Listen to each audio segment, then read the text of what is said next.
Hey, what's up? Oscar Boyson here, co-writer, director, producer of Our Hero Balthazar. Ricky Camilleri, co-writer, producer. Today, it's a big one. It's almost cliche at this point to say Boogie Nights was the movie that made me interested in movies and also helped me go backwards and do the homework. So number one, I think it would be the camera work. If you were born in 1984 like us, you were 13 when it came out, which is the perfect age. Hearing about this movie about porn, Yeah. right? Oh my God, I gotta watch this movie about porn. There's gonna be porn in it. And then it kicks off and the camera is on a marquee that then goes upside down, that then cranes down all the way down the street, then steps off the crane and goes into a club.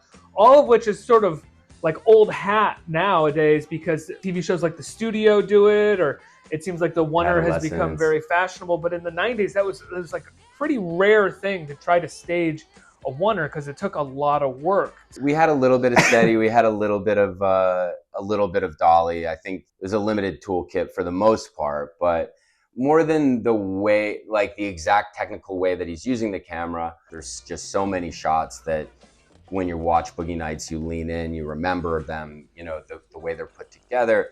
It excites you about filmmaking, right? It makes you enthusiastic about the medium to see somebody be so playful and almost deliriously enthusiastic with the possibilities of cinema.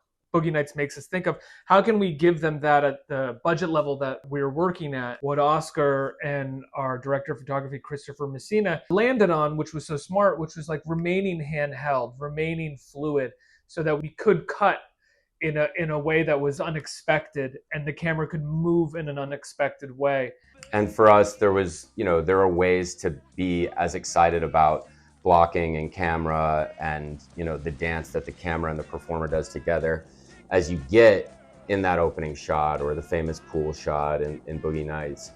The other thing with Boogie Nights that inspired us is the characterization. One of the things, if you go back and read a lot of reviews of Boogie Nights, they talk about how stupid the characters are. Why would they want to watch a movie about such idiots?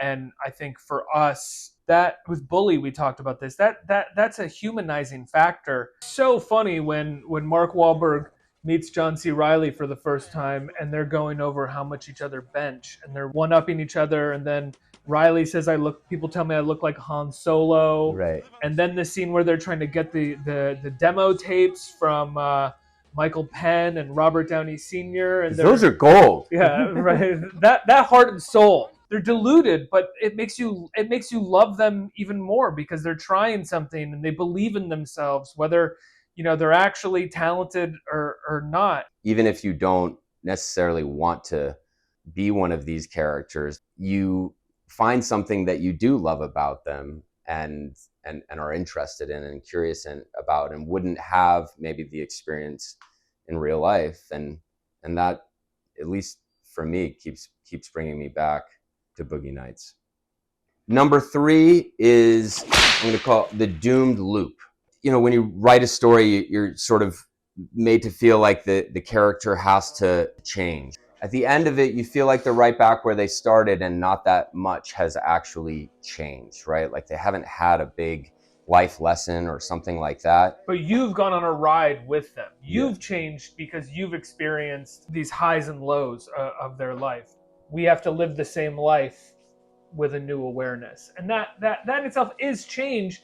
It's just maybe a little pessimistic. And Boogie Nights accomplishes that pessimism in a way that feels optimistic and feels satisfying in the end. March 27th, Our Hero Balthazar in theaters in New York City. Hope to see you there.